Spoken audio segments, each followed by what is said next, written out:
But first, Ford says it will temporarily lay off around 600 non-striking workers at its Michigan assembly plant after around 13,000 United Auto Workers went on strike against General Motors, Ford, and Stellantis, the parent company of Chrysler.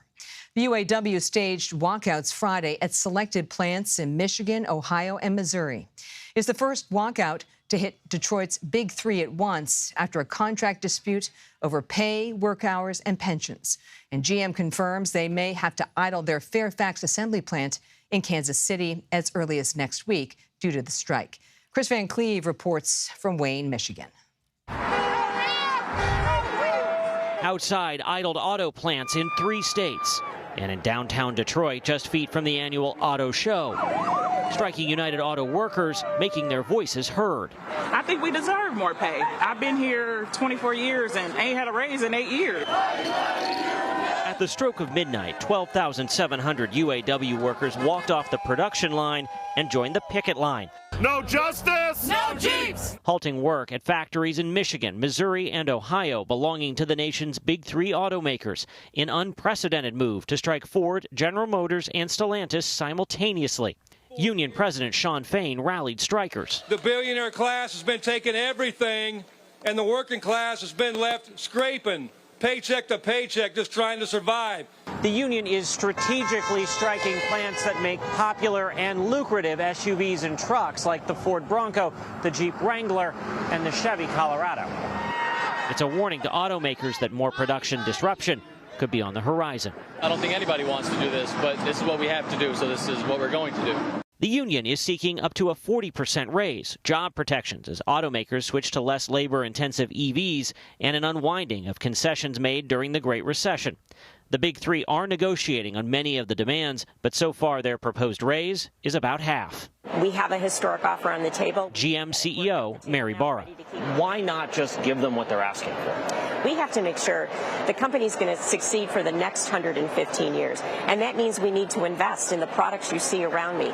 No one wants a strike. The strike is a political tightrope for President Biden, balancing his pro-union views with economic concerns leading into an election year. The bottom line is that auto workers help create America's middle class.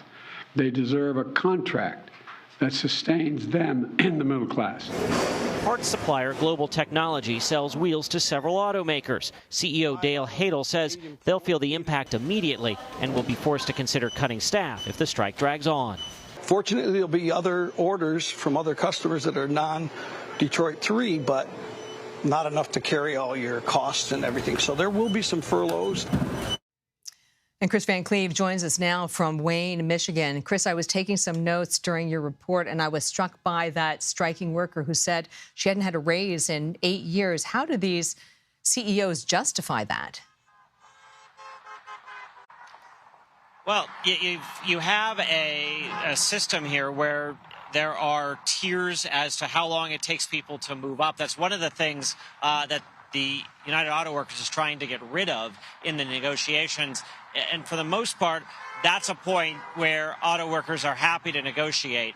The idea that, everyone should be on the same track to the top of scale wages. It shouldn't matter when you were hired. That seems like something that is going to get resolved as things move forward here.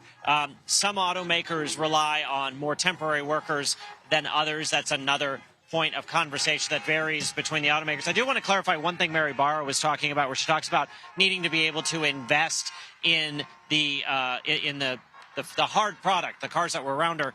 Her concern was with the counteroffer they received from the United Auto Workers on the eve of the strike, that it would not allow them to pay the employees what they were seeking, do all those things, and then have any money left to invest in the product, invest in the EV development.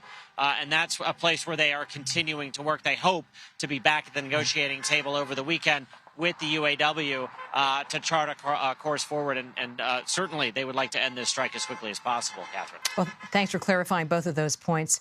The White House is getting involved. President Biden is sending 2 officials to help with the negotiations, but he's also called on automakers to pay their employees more. How does he try to break the deadlock?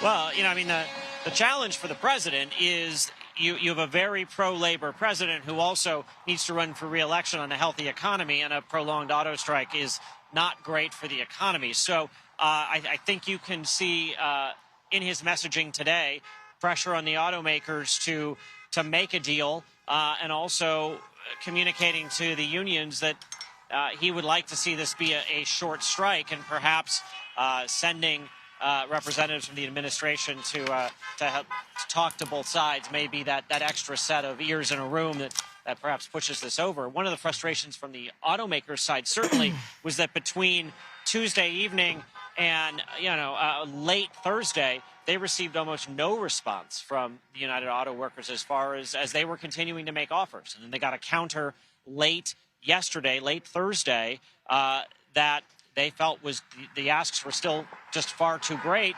Time ran out, and now we have a strike. Kris Van Cleave, thank you for your reporting yesterday and especially today.